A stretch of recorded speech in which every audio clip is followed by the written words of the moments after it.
Hello and greetings from my family home again, my inspiration. So let's get into chapter 3, social development or social transitions. And just to clarify a little bit, sometimes when people think of social, they think about like interpersonal or interactions with peers, and this is not the case in this chapter. It's about the social. You should reference something like society or societal things. So it's really, how does the adolescent interact with their society, some of the legal regulations, fitting in, being socialized is one of the conversations that we're having. Again, it's not quite the same as interpersonal interactions. It's about like, how do I socialize you into, whether right or wrong or good or bad, into the norms of society. So in some ways, thinking a little bit more about like the sociological parameters for the adolescent in their development. So you got to love how this PowerPoint begins. Like the first slide right out the gate is statutory rape, right? We just go right into it. And so what that's saying, this slide is giving you guys some examples of ways in which the societal regulations or laws or guidelines are impacted by the fact that, see, the dogs, Penny, they're barky, they're a little anxious, sorry. I'm at my dad's house with Penny and Gus. Whatever.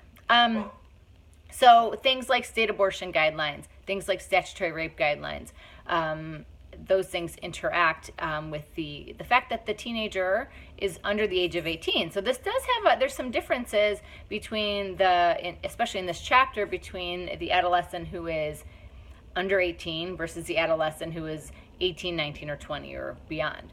So, with statutory rape, you can click on the PowerPoint and it will show you state by state the regulations that accompany someone who engages in sex with a minor, or even a minor engaging in sexual behaviors with someone who is more of a minor, for lack of a better term, than they are. So there's regulations on how, at the age of 13 or 14, what age is kind of legal or okay or not a violation or not punishable in terms of having sexual activity with a person, say the age of 17 even. 13 and 17 is too large of a difference. Now, of course, if again, consenting is sometimes, it's more assenting when someone's under 18, but if let's say this 13-year-old has a 17-year-old boyfriend or girlfriend, or engaging a 13-year-old and a 17-year-old engaging in sexual activity.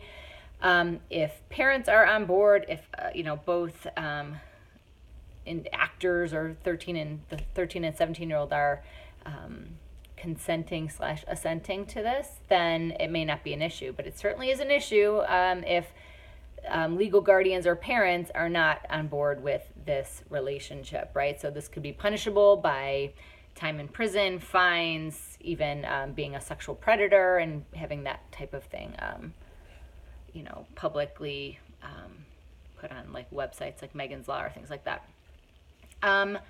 There's also, regulations about abortions for minors. So this is what ends up happening is there are differences state to state, and you can again click on the link and it will show you that, in different states, it will say you need parental, you need parental consent. These dogs are making me crazy. Parental consent, or you might say you need to have parental approval, or you might just have to give parental notification. So notifying your family members or guardian is one thing, but the teenager in that state would be able to decide on their own to have or not have an abortion. But think about that in the caveat of, if you're a 16-year-old in high school and you want to have a Tylenol, your parents need to sign away, their regulation to do that. And so it's a really interesting thing to think about that, hey, you have this like 16-year-old who wants to have a fairly major medical procedure that has a lot of psychosocial impacts potentially, and this could happen without parents being even made aware or notified. Some states like Ohio has a mandatory 24-hour wait period where you can request to have an abortion. You have to do some kind of fairly minimal, frankly, counseling and read a pamphlet, but at least there's some period of time upon which the individual has to kind of like think about this, and as you've learned from the second chapter, the cognitive development chapter, that's helpful for a teenager who might be a little bit more impulsive. And it might be helpful to have someone to talk to and counsel and mull this whole situation over with. So that's actually a positive. But what almost all states, I should know this exactly, but I don't. Most will have, so even if they would require parental approval for an abortion, almost all states will have something called a judicial bypass as kind of a loophole to that finding. So a teenager who's maybe for a variety of reasons might be afraid to ask parental consent or give parental notification because of maybe afraid of being abused or because of fear of, I don't know, like parents not approving of that, the adolescent can petition to have the case seen by the court. And in the case of, again, juvenile courts are mediated by a judge, and so it's at the judge's discretion based on the case that the juvenile would bring to the judicial bypass hearing. Are they going to say, look, the judge may say, listen, I'm going to overrule the fact that this teenager needs to get parental consent, and he or she can have an abortion. So it's just kind of an interesting phenomenon. And of course, with something like a pregnancy, however, this is a time-sensitive issue. So typically they try to see those cases quite quickly because of that issue. But yeah, so there's lots of issues. There's things like being able to get married. There's things like being able to join the military. There are things like gambling, even how you manage and control your finances and things like that are all linked to being either the age of majority, being 18, or being a minor, that status of being a minor. So that plays a big role. And it's, again, some of those things have an interplay on how you feel about yourself emotionally and how autonomous you feel and your sense of independence and your sense of identity. So these things are all interactive. So if you're so close to being 18, but at the end of the day, you don't have much say about how you spend your money, how you... what types of people that you date, X, Y, or Z things, that can really impact their adjustment. A big part of this chapter is also talking about just how the adolescence, the process of adolescence, the experience of adolescence is very much delineated and linked to the status of like our society as a whole. So I gave you guys, I think, some examples in the PowerPoint about how in times of war, we tend to see as a society view adolescents as much more mature, much more capable, because we need to somehow emotionally view them and cognitively view them as capable of fighting in a war, because we need men and women to do that. At times of economic crisis, we're more apt as a whole, again, this is based on research and studies that say we tend to view as a whole adolescents as being less competent when they may be competitors for jobs, and we tend to have this sense that we need more education, we need more training in order to even get that basic job.